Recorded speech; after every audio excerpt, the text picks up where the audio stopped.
Y'all, I just got finished watching G Status.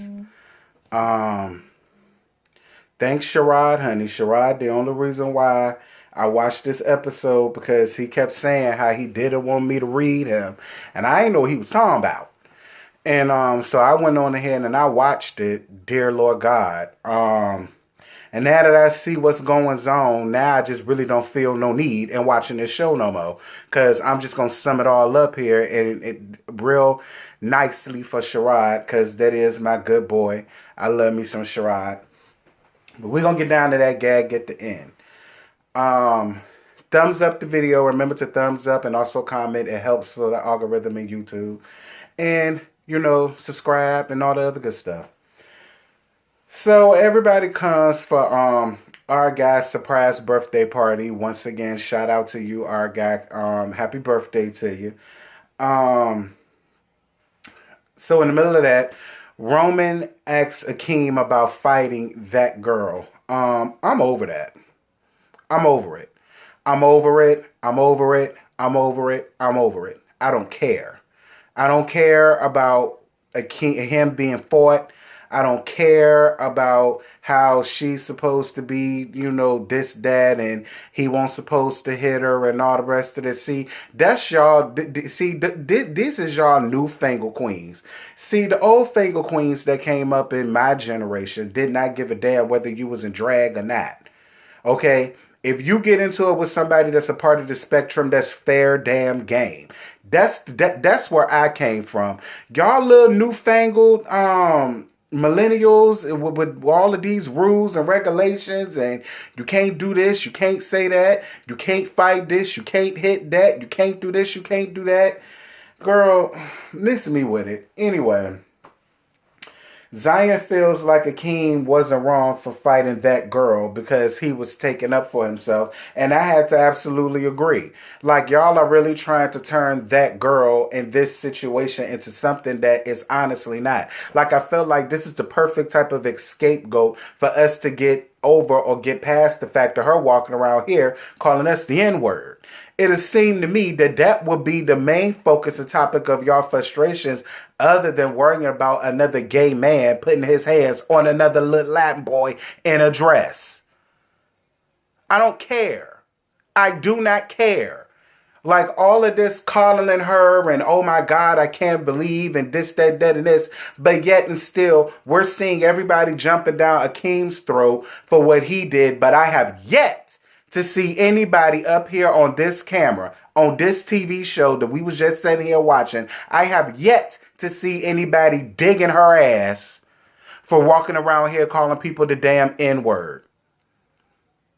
But no, let's negate all that. Let's forget that. And let's focus on the fact that y'all feel as if Akeem wasn't supposed to hit her. Fuck that bitch. Listen, like I said, how she came around any hood that I grew up in, honey, she'd be lucky how she left from out of there crawling with her wig still intact.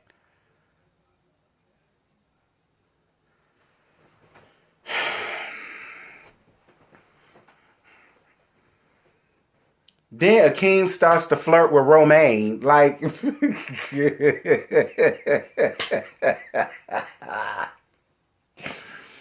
Akeem, sis, mother, auntie, grandmother, nana, whatever you want me to call you, girl. Romaine don't want you, sir. Romaine don't want you. It's no shade. It ain't nothing wrong with you. Because I've always thought you was a very handsome man, Keem. It's really no shade. But, girl, you ain't handsome enough to pull the likes of a Romaine. Child. Anyway. And why do we even have to still have Zion?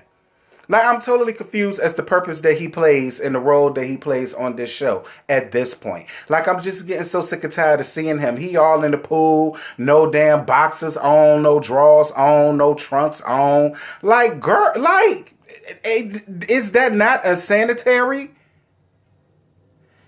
Child, I guess. So then here comes Lando coming from out the bushes, honey, trying to get Akeem together for putting his hands on that girl. And Lando, I like you a lot, even though, you know, you with my baby daddy. Now listen, that alone is enough for me to not like you and make me want to go in and have on you, and you ain't even did nothing to me. But I'm going to let you have it solely because it's my baby daddy, and you better treat my baby daddy right, or I'm going to be on that ass like white on rice. That's number one. But number two, you should have let it go. That wasn't the time. That wasn't the place for none of that. And I feel like it's very simple for you to get one side from that girl because that girl is your friend / roommate to let what the people on the street sell it. Now, I don't know. Look, I don't know your living situation like that, Lando. Me and you never talked like that. I don't know nothing about you, so this ain't no shade. I'm just saying what the people was saying up here on the street. Let's just be real. That's what the people were saying. So I kind of could get how you will want to take your side since y'all roommating it up. I totally get that. But at the end of the day, I don't want to see you giving this much smoke plus cake to the face, okay, with a king.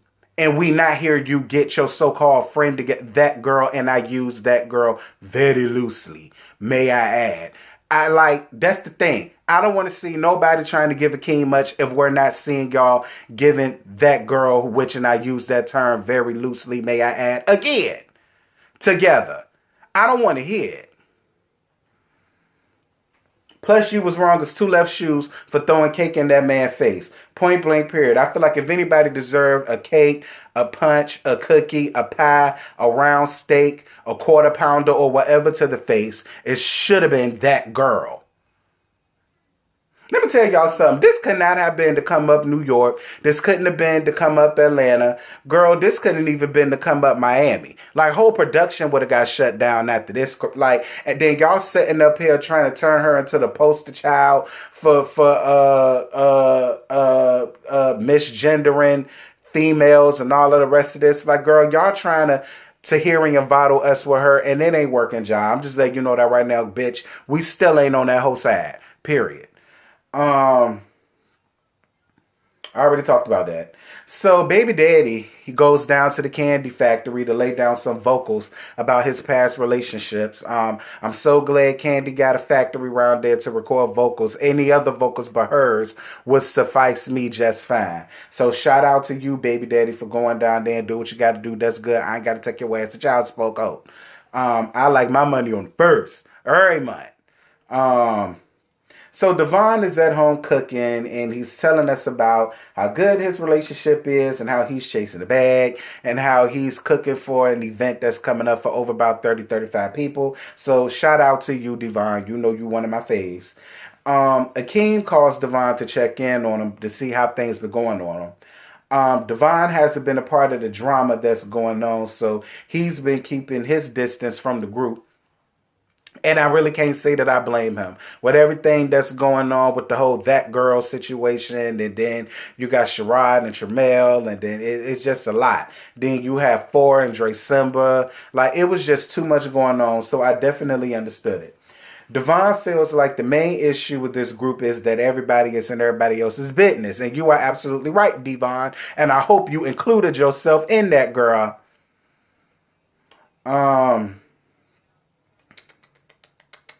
But then they talked, cackled, kikied, and lollygagged, and that was the end of that. So Sherrod is doing a photo shoot for a lookbook, and he invites that girl so that he could talk to her about seeing that's on his mind. He tells her that before he knew Devon was Dewan's boyfriend, Dewan reached out to him saying that he likes him, he wants to get to know him, but then they both, because Sherrod kept bringing up the fact that he's with somebody, so then they basically decides to do an even exchange. He says that he doesn't want to break bread with him when he knows that he slept with his man, and he has to find a way to tell Devon about it. And that was the end of the episode. Now, Sherrod, I ain't going to get you together. You already gave me this little inside tea, you know, when you first saw my trailer for it. So I already knew that piece of tea.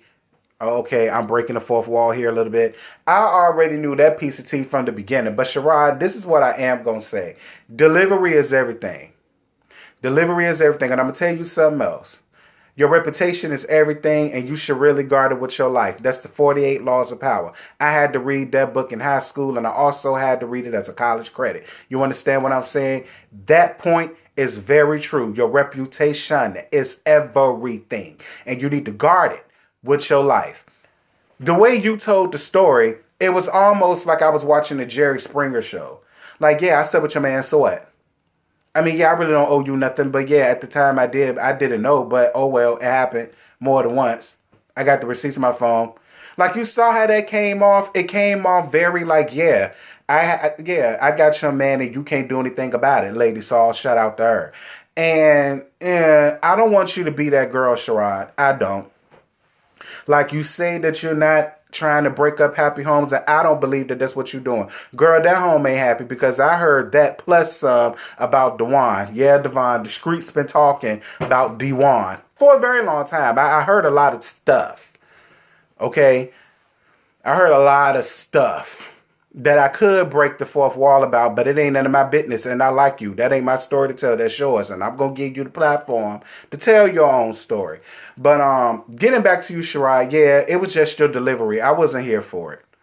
I wasn't here for it. At the end of the day, Devon ain't did shit to you. Yeah, he threw shade at you, but everybody throws shade at everybody. At the end of the day, I applaud you for saying, listen, I don't want to be sitting up in his face, breaking bread with him, knowing that the whole time, not only am I having sex with his man, I'm having sex with his man, and he's also paying my bills, buying me groceries, and buying me clothes too, honey.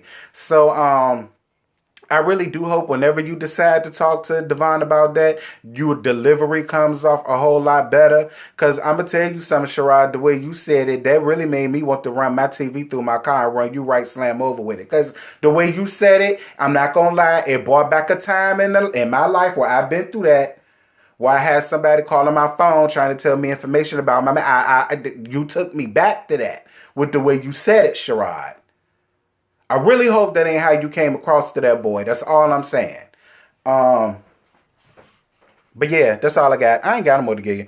Y'all drop down in the comments and let me know what y'all thought about this dry, delayed, dilapidated, had other things that I could have been doing as episode.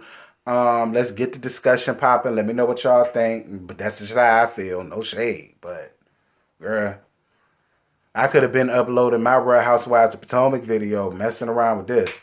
Yeah, I'm gone. Bye. What you're given, that's how we live it. Don't be mad at the system, it's simply how we've existed. I hear a lot of people talking like they politicians and choose to be an accountant because it's safe in a business.